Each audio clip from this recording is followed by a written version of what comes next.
Kali ini kita akan praktek memasangkan aksesoris, yaitu kemarin itu sudah memasangkan bunga ya, tapi kemarin itu bunganya bunga palsu, sekarang sudah bunga asli dari Sedep Malang, yaitu berapa? 7 buah pasu, kemudian mayang sari, kemudian mangle susun 3 untai. Dan kemudian di belakang itu ada sisir. Coba ke pinggir. Ini sisir. Sisirnya di dalam harnet ya dipasangnya.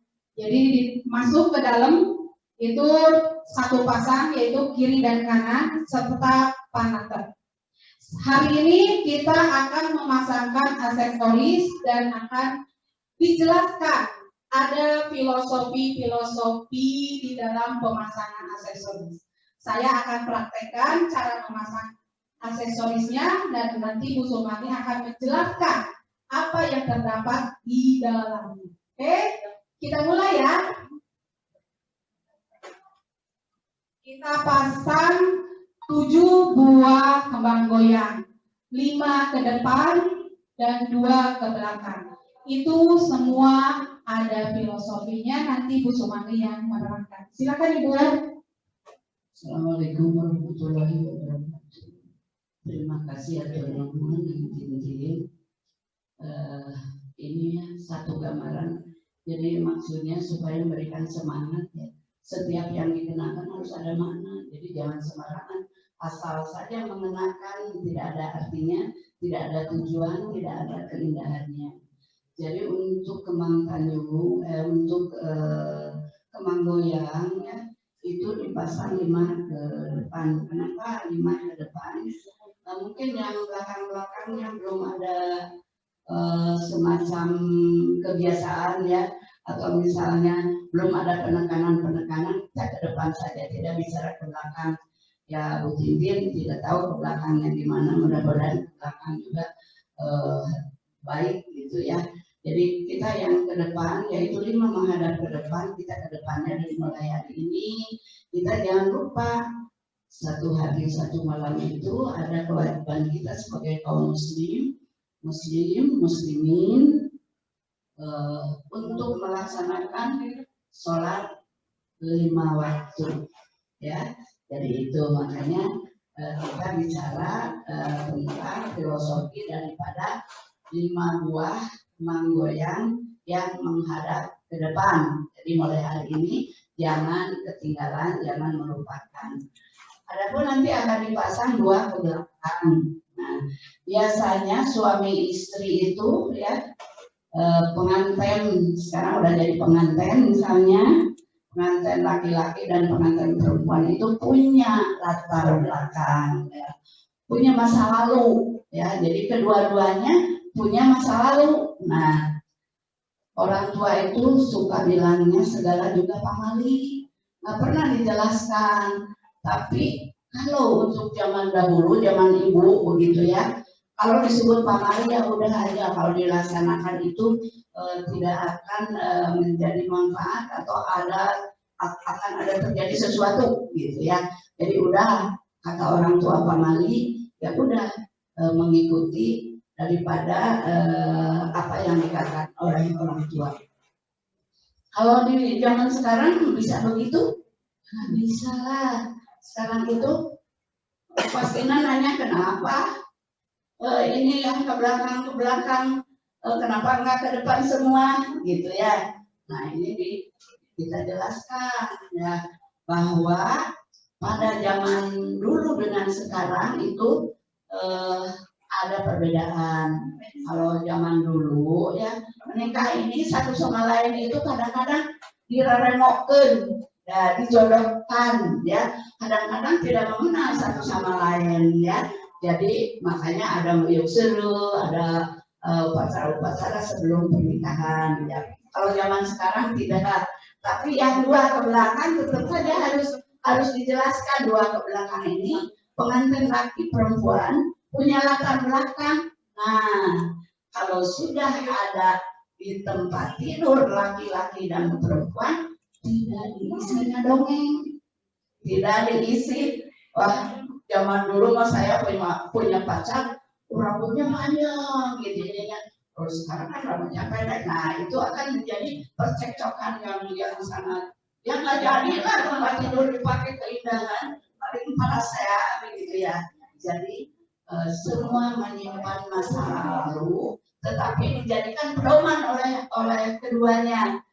Dulu ya yang dikatakan tadi, yang penting yang ke depan itu. Jadi yang belakang dua itu demikian. Kemudian ada pasung yang 7, ada pasung yang 7. Jadi ibu sebagai orang ya sudah sepuh ya, gampang saja kepada pengantin ya.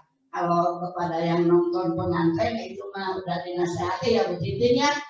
Kepada calon ya calon benar-benar aja nitip ya, karena biasanya yang manis boleh nonton gitu ya. Ada pamali juga gitu, padahal bukan pamali, mungkin takut nanti nggak aneh lagi gitu, dikasih nasihat nggak ada aneh lagi. Jadi 7 pasung yaitu gampang ya, boleh berbuat apapun, bolehlah mau apa, mau judi mau apa boleh. Yang tidak boleh itu hanya 7 hari ya, dari Senin, Selasa, Rabu, Kamis, Jumat, Sabtu, Minggu ya. Selain daripada itu boleh mau apapun. Jadi hanya 7 hari saja yang tidak boleh ya. Tidak boleh melakukan keburukan,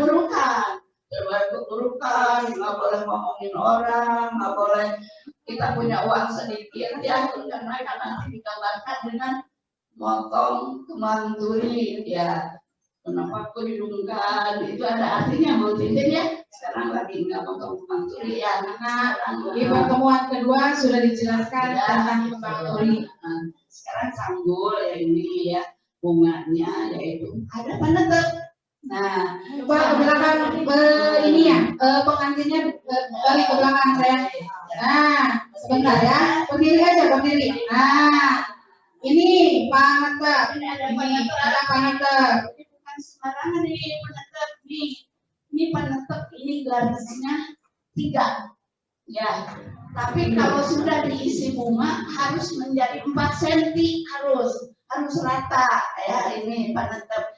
Karena maknanya ya ini komitmen ya, tahu kalau zaman sekarang tahu komitmen, zaman dulu mah itu apa komitmen ya. Jadi kalau sudah berjanji ya, misalnya saya pergi jam 7 pagi ya, nanti saya pulang jam 4. Nah itu harus dipenuhi janjinya, pulangnya jam 4. Nah bagaimana kalau macet di jalan, bagaimana kalau di kantor misalnya ada pekerjaan tambahan. Sekarang mah gampang, ini ada ini ya, ada WA, ada apa, kasih tahu, ih akan ngontrak nih karena ada ini macet di jalan ya, berhenti ada macet ya, penuh jadi macet nih, jadi simpan aja makanannya dulu biar hangat. Nah, jadi sekarang bisa begitu kalau sudah komitmennya bukan demikian, pokoknya sudah ada janji harus ditepati. Ada lagi yang lebih tidak bisa ditawar-tawar lagi makna daripada penetep. Nah, ini penetep itu konsekuen itu ya. Nah, ini kita percaya kepada Allah Subhanahu wa taala, terkenging galibir. Tidak boleh kiri kanan, harus tetap melaksanakan tugas kita yang sudah diperintahkan oleh Allah Subhanahu wa taala. Ya, itu sudah semuanya sudah mengetahui, tinggal melaksanakan. Ya, pancen ya, sudah jadi tetap gitu kita melaksanakan tugas yang sudah ditentukan. Sekarang sisir ya, kenapa sisir? Ini ada sisir ya. Nah, yang sisir nggak masalah diisinya dengan logam, dengan apa, tapi harus ada sisir kiri kanan. Kenapa? Nah, ini kan baris bunga ini udah ditentukan ya. Udah ditentukan jadi segitiga ya ukurannya. Nah, jadi segitiga. Jadi 3 ini tadi 7, terus 5, terus 2.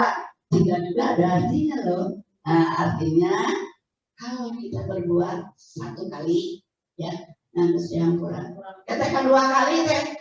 aduh akang teh salah dari wae cek pemajikan geus lah 2 kali ke tok sakali deui bersakali ka 3 kali aledah rek balik ka mak rabongan geus 3 kali jadi nista maja utama nah jadi kelakuan yang tidak baik yang sama tong dilakukan tapi ka 3 kali kalau bisa mah sekali kaduana udah insaf jadi itu 3 itu jadi Islam aja utama ya sok dikasih waktu ya jangan sampai 3 kali berbuat sesuatu yang sama ya jadi itu Kemudian tanjungan. ya tanjungan Ini ada 6 ya tanjungannya seperti ini. 6 berjejer 3 kiri, 3 kanan. Ya. sok pasang jadi tanjungan juga ukurannya harus benar ya harus rapi kiri dan kanan harus sama jadi kita kan nanti punya si yang dinikahkan bakal punya mertua ya punya ibu punya bapak punya mertua laki punya mertua perempuan nah ini diibaratkan ya yang tanjungan ini diselipkan atau disimpan ya di baris-baris sanggul puspasari. Jadi kenapa sanggul puspasari yang dipakai oleh pengantin? Karena supaya sama kalau sanggul Ciwidey itu untuk berias pengantinnya. Karena sanggul Ciwidey itu tidak simetris ya. Sekarang suka ditarik dari simetris tapi tetap saja pada dasarnya tidak simetris. Tapi kalau sanggul puspasari ini simetris kiri dan kanan. Jadi artinya kita nanti ya di si pengantin ini bakal punya mertua nikoha ya. Nah biasanya katanya gini ya, ayo nama tutukeran. Jadi mertua teh jadi kolot urang jadi mertua. Dan salah eta teh teu meunang atuh. Ai kolot teh kolot urang teh mertua itu orang tua suami tapi yang harus sama itu yang harus seimbang itu perlakuan sikap kita kalau misalnya lebaran ya kita punya jangan muluk-muluk lebaran nanti kita beli mobil mertua satu orang tua satu nya leuheung mun aya nya aya nantinya mobil mandir lah gitu tapi ibaratnya yang paling kecil saja kalau Anda mau ngirim pisang ya jadi sesisir ke orang tua sesisir ke mertua jadi sama kalau mau ngasih ayam misalnya jangan ke orang tua kita mau ngasihnya paha kalau ke mertua ngasihnya jang-jang ya jadi harus sama jadi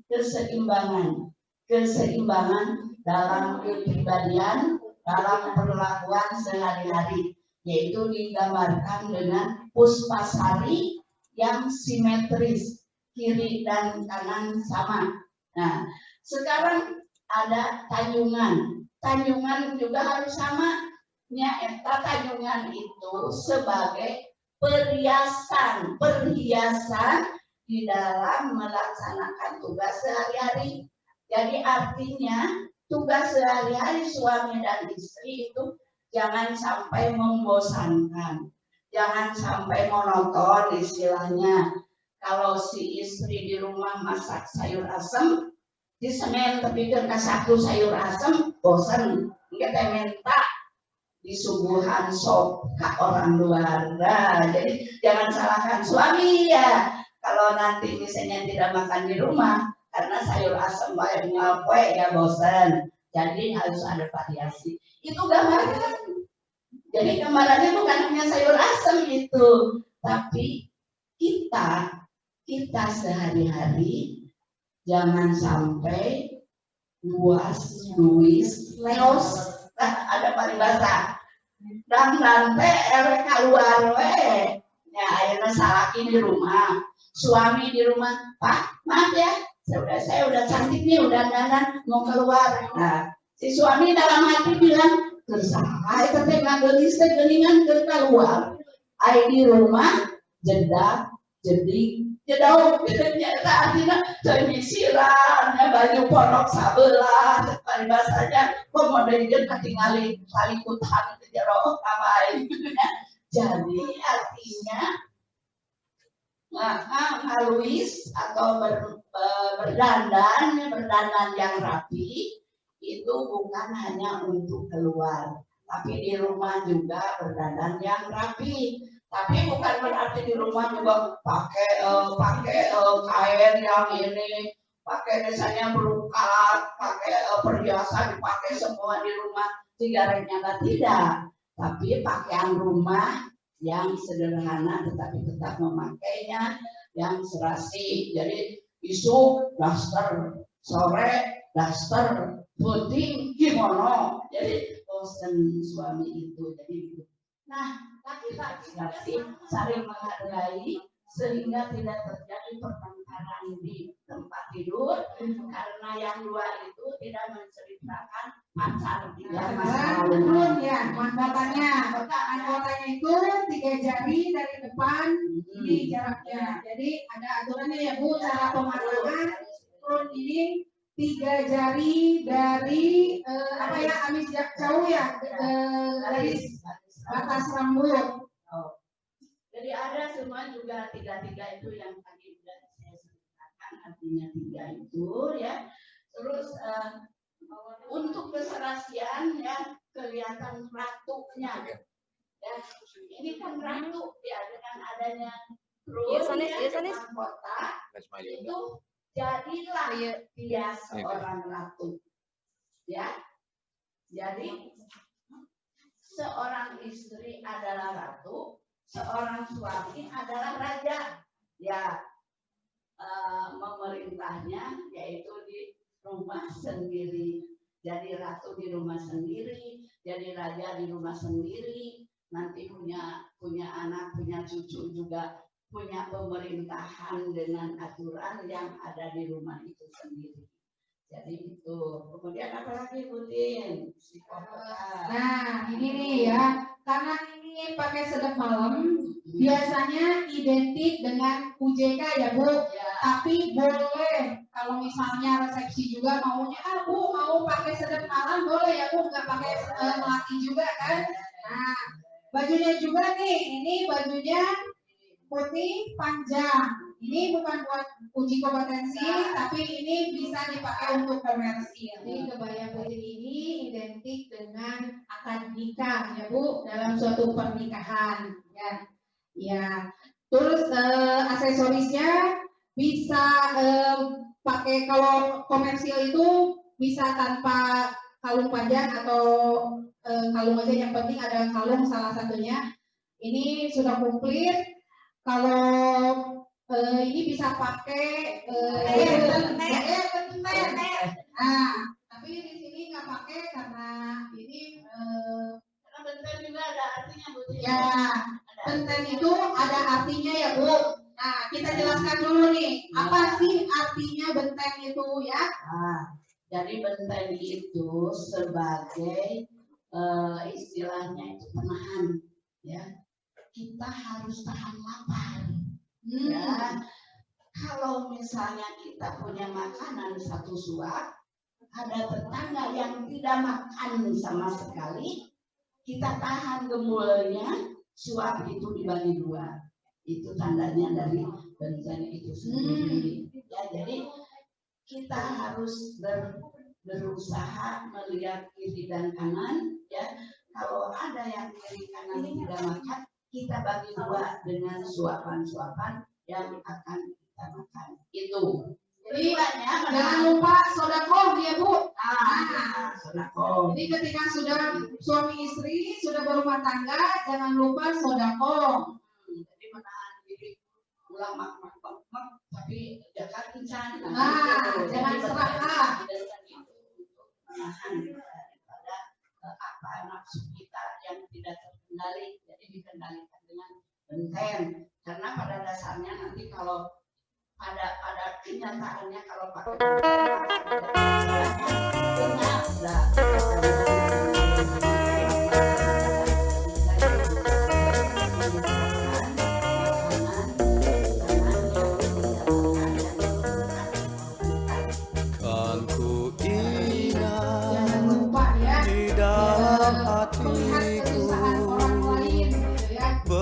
Betapa indah semalam di Cianjur, janji kasih yang telah kau ucapkan, penuh kenangan yang takkan terlupakan.